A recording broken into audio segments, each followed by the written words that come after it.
Hey guys, Justin Bryant here from selfmadesuccess.com. In this video, I'm going to show you 10 business marketing strategies that made Apple worth billions of dollars and a publicly traded company.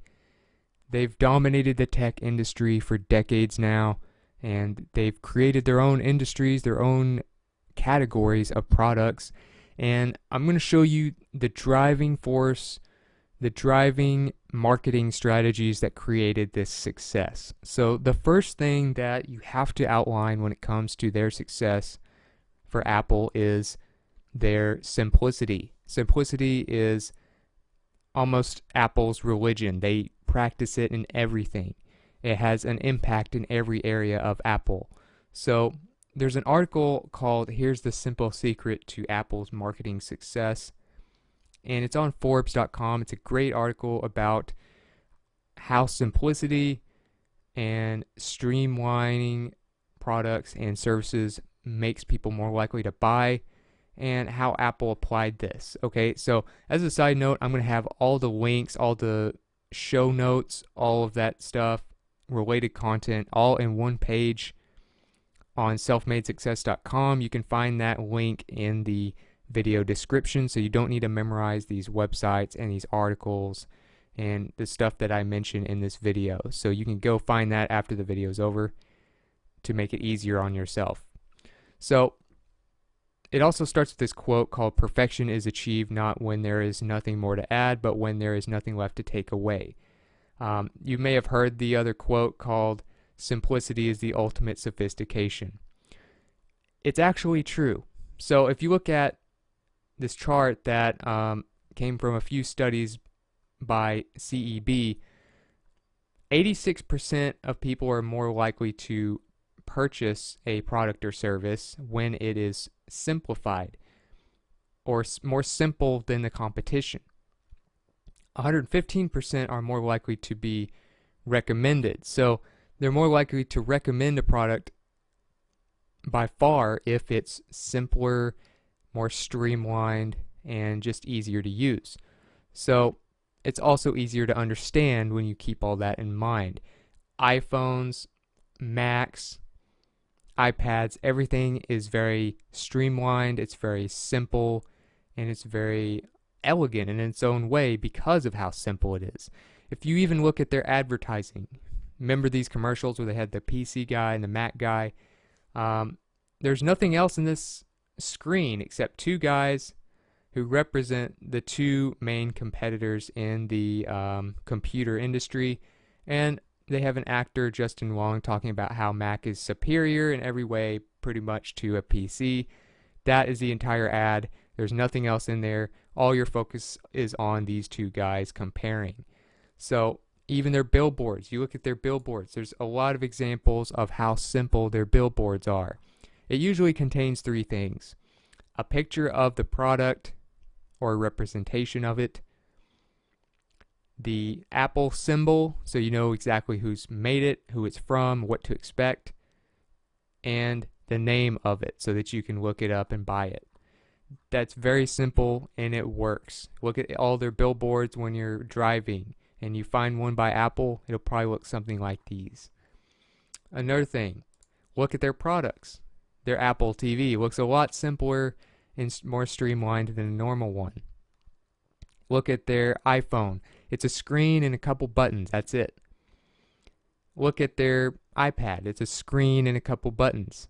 It's very simple yet elegant in its own way, and it's very modern looking. It looks futuristic. So they apply simplicity to literally everything in Apple. It's even easy to use if you look at their operating system and you look at the reviews on these phone carrier websites like AT&T and Verizon. They tend to outperform the competition in terms of usability and ease of use. If you want to read more about this and how they apply simplicity and get more of an in-depth look at that, there's a great book that I have to recommend to you called Insanely Simple: The Obsession That Drives Apple's Success. It's an incredibly popular book, very well done, and Ken Segall, the writer of this book, actually he actually worked for Apple in the ad department, so he knows what he's talking about because he's been on the inside. So I definitely recommend that book if you want to read more about how simplicity drove every part of the Apple company and how you might be able to apply it yourself. Number 2, they had a unique value proposition that was really tough to beat. This led to a lot less pricing wars and things like that. So if you look at, say, Android devices, the main competitor to iPhones, there's a lot of different Android devices. They're all trying to beat each other in price. They all use pretty much the same operating system, and it's just extremely complicated. If you look at iPhone, all iPhones use the same operating system. No other company can use the Apple operating system. Apple works with Apple, and it keeps everything simple that way. Everything else is just kind of a mess. But Apple is very simple, and it's very straightforward, and it's a premium product. So a few examples of this. If you look at the MacBook, it's very obvious why they are priced high and why you should pay the price. If you look at Neil Patel's article here, you can see some of the things that it has that others don't. You can see the combination of the benefits and the features that you can find in a MacBook, and the programs you can use, and the unique operating system that you can't find anywhere else because Apple makes it and doesn't allow any other companies to use it. So they can justify their price. If you like the Apple operating system and the programs that work with Apple, the only way to get those things is with Apple. You can't buy a Samsung phone or a HP laptop and use Apple stuff on them. It's just Apple working with Apple. So that's one way that they justify their price and their premium price. If you look at this interview with Segal, he, like I said, worked for Apple, and he knows all about how they work. And I'll have a link to this, but he talks about in his book that Steve Jobs, when he was in charge, would have never allowed for lower priced products because he believed Apple should be premium only, and that was their brand. That was their brand, simplicity and premium. That is what they believed in, and that is why they have premium prices, and that's why they get away with it. That's why people will pay more for Apple products, because they've branded themselves as premium, simple, and unique in many ways. Another thing, when they launched the iPod, you may remember how everybody had CD players and stuff like that. They had 1,000 songs in your pocket. That was their phrase. That was what they used to sell it, and that's why it was so successful, because no other product could do that. 1,000 songs in your pocket. Nothing else needed to be said. He could have just dropped the mic and left the stage as soon as he said that. So, what is your unique value proposition? How can you apply that to other things? How can you explain the benefits and the uniqueness of your product or service in one sentence, like the iPod's 1,000 songs in your pocket? Number 3, speak in the audience's language. So this is a very key strategy when you're marketing anything, and Apple really mastered it. They talked about things in the audience's language. Instead of talking about gigabytes and gigahertz and megabytes and all this technical stuff that only a very small part of the population would even understand, they talked about how beautiful the screen was, the retina display, the edge-to-edge glass. Few different comparisons here. For the iPod, they would say, instead of a music player and storage device, they'd be like, it lets you store hours of music in your pocket, or 1,000 songs in your pocket. So people can relate to that. They can visualize themselves using that. For the iMac, they would have, instead of just a computer, it would be like a computing experience that's exciting and pleasurable. For the iPhone, the power of an Apple computer in your phone. Instead of just saying, oh, it's a smartphone. Well, saying it's a smartphone doesn't mean anything to people. Saying gigabytes and things like that doesn't mean anything to most people. What does it do for them? That is the language people speak, and that is what you need to do in your marketing. So keep that in mind. Number 4, brand your product names. So another very unique marketing strategy that Apple used was their product names.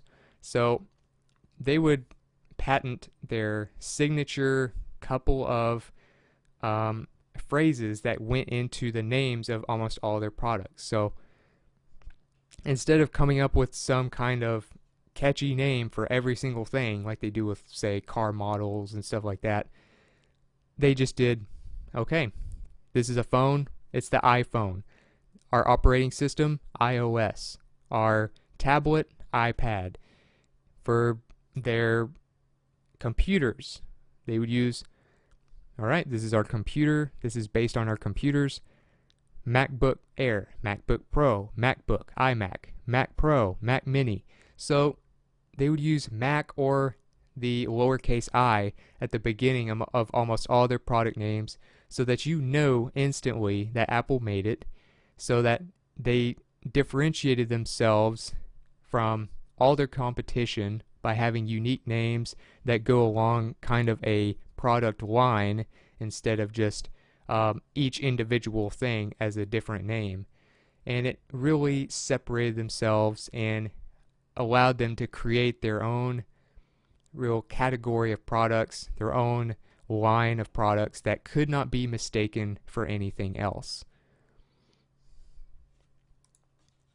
Number 5, they would market through product placement and reviews instead of relying on paid ads. So not only would they have celebrities using their products in videos and ads and things like that, they got incredible reviews and word of mouth from a lot of people.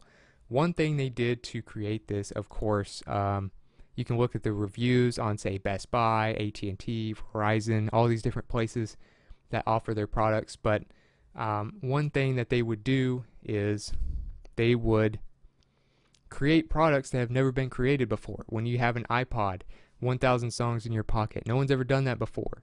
And they made it easy to use. They made it a premium product that really delivered, that had been tested over and over and over again before it was released. That's another thing they do. They test and test and test and test before they release it. You very rarely see problems with Apple products. You look at, say, Samsung, for instance. They had a phone. Samsung's very good. They're one of the top competitors of Apple, but they had a setback. They had a phone that basically was exploding and catching on fire in 2016. And so you never hear about stuff like that happening with Apple. So they test and test and test, and they create products that offer things that have never been offered before. They deliver, they give you more for your money, and that's why they get such good reviews. Plus, it's easy to use. People don't get frustrated trying to figure out any Apple products. It's very straightforward, very premium, and very easy to use. So you look at the reviews. I'm on Best Buy, for instance. You can look on pretty much any site, but 4.8 out of 713 reviews. That's pretty good considering it's a 5-star rating. You look at a MacBook Air, just any random product by Apple you can look up, and they're going to have pretty much the same thing. About 4.8 out of 5, 4,451 reviews. They just get great reviews. People do a lot of buying decisions based on reviews these days, and word of mouth. Of course, the two most powerful ways of marketing are what other people like you are saying about it, and they dominate in that area of marketing. So you want to always get as good of word of mouth and reviews as possible, because people don't even hardly listen to ads anymore. Number 6, make an experience out of purchasing products. So when you go to an Apple store, it's simple. They have all their products. They're easy to try out. You can use them before you buy them. And many times they make it easy for people to buy because they fall in love with it after using it. So if you don't know somebody that has one already and you haven't tried it out, you can go straight to the Apple Store, try it out, use it in a lot of different test programs and things like that. They have people walking around that will answer all your questions, and they don't try to hide anything. They have a lot of confidence in the quality of their products. So it's all about making a great purchasing experience before they get it and after they get it. You get the nice box, you get all the included things with it, the chargeable cords that you can plug into the wall or plug into your computer. You get some nice headphones that even have a mic on it and things like that. Instructions. Everything looks nice. You have a nice case for the phone.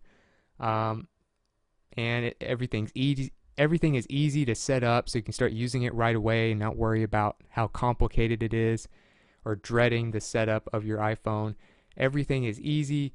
It's predictable. You know what's going to happen when you get an iPhone, and people love that.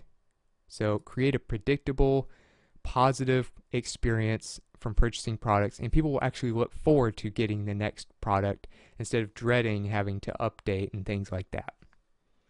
Number 7, focus on appealing to emotions. So Buffer did one of the probably greatest posts ever on the science of emotion and marketing. So they really master emotions. I talked earlier about speaking in your audience's language. This takes it a step farther in the science behind emotion. You want to appeal to people's emotion because people don't make logical decisions, they make emotional decisions. They think about how happy they're going to be when they get a new phone. They think about how fun it's going to be to play the new Angry Birds game on their bigger phone screen and things like that, or their new higher end Retina display. Things like that are what drives people to do things, take action, make decisions. People aren't like robots. They don't just do things logically. It's all about the emotions. So I definitely recommend you read this entire post. It's one of the most in-depth ones you'll find on the science of emotion and how it drives buying products. And Apple has mastered this. They know all about how to appeal to people's emotions by not worrying about features and technical stuff in their products. They worry about what it does for people, how it's going to change their lives, and making that the focus of their advertising and all marketing efforts. So always appeal to their emotions. Number 8, you want to create a community of hardcore fans. So when it comes to Apple, they have some of the most hardcore and loyal fans you will ever find. You read articles about why they're so loyal to Apple. There's a great post here on CIO.com called Why Are Customers Loyal to Apple and the iPhone? And it really explains in a great way how people become so hooked on iPhones and how the way it works, the ease, the design, just how it separates itself. As an iPhone owner, you're almost like someone who is in a whole nother class than someone who uses just another Android phone or just another PC, because it's its own line and it is mixed with no other companies. Apple is Apple, everything else is everything else. And they've created a brand and an ecosystem that just has built an extremely loyal following by doing this. So I recommend reading that to kind of get an explanation that goes more in depth on why people are so loyal to Apple. But also, I mean, you just look at sites like Reddit, for instance. Reddit has an entire subreddit of just nothing but hundreds of thousands of fans of Apple. You have sites like this called Cult of Mac, who pretty much are diehard fans of MacBooks and other Apple devices. And everything they talk about is how great Apple is and comparing it to Windows and all that stuff. So it really creates kind of a cult following, and if you can do that, you can expect them to always be repeat customers and stick with your brand forever. It's hard for people to convert to Android or PC once they've been using Apple, because Apple has its own way of working, its own simplicity, and its own standard of quality that um, can be hard for people to leave, even if there are better products out there technically. Just the emotional appeal of the ease of use, the quality, the premiumness of the products, and the whole fact that Apple only works a certain way and Apple only works with Apple. So you have to almost learn, it's almost like learning a whole nother language when you switch. So that's another thing they do to keep people around.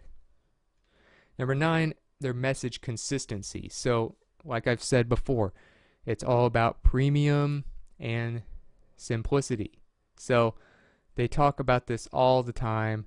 They talk about how they're always about premium and simple, and it just makes it easy for you to always expect the same thing from Apple. So let's kind of go back on some of these things I've showed you. If you look at all their signs, it always has the Apple symbol, and it always has a very consistent, simple message on all their ads, on everything they do. All their products are very consistent in their design. They're sleek, they're lightweight, they have great displays, they have very few buttons, very few complications, very few add-ons that you need to worry about. The pricing is simple. The variations are minimalized so that you don't have to stress yourself out about which iPhone to get or which MacBook to get. They only have a couple of options for each one. And it really took them a long time just to get to that point. So they're all about premium. Like I showed you here earlier, Steve Jobs was always very skeptical about ever offering low-priced products because he knew how valuable the premium brand that they established was. And you know, things like the 1,000 songs in your pocket and things like that, they're always creating products that revolutionize and create whole new categories of devices that have never been created before. People start to expect that once you've done that a bunch of times. So if you can create a just consistent message like they have with simplicity and the premium products, then you can create a cult following and always sell your next product with no problem.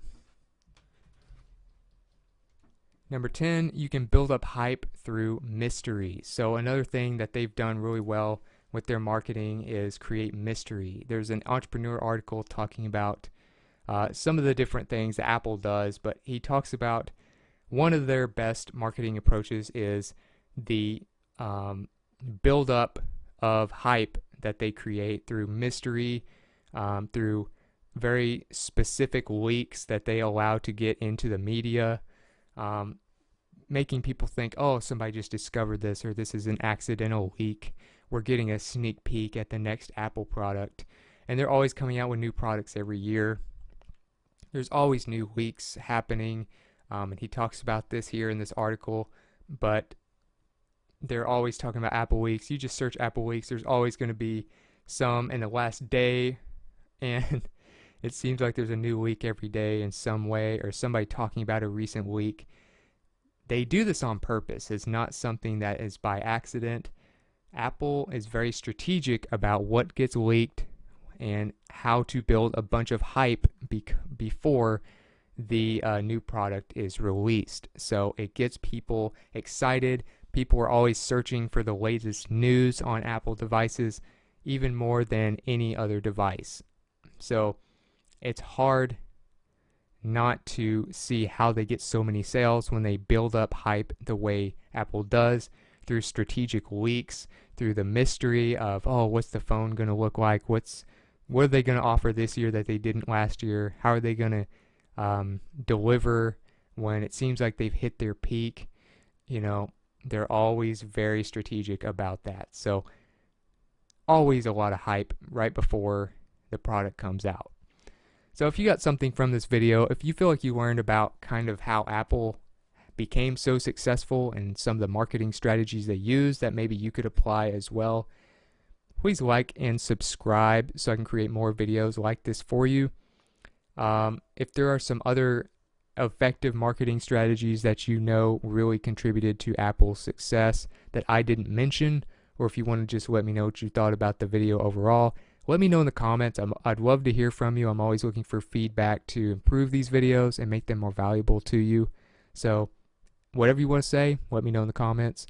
And if you want to find all the show notes, all the related content, all the links, all the resources, all the tutorials and things like that that I mentioned in this video in one place, go to the selfmadesuccess.com page in the first few sentences of the video description, and that will have everything you need to get the most out of this video there. So other than that, I hope you enjoyed the video, and I hope you have a great day.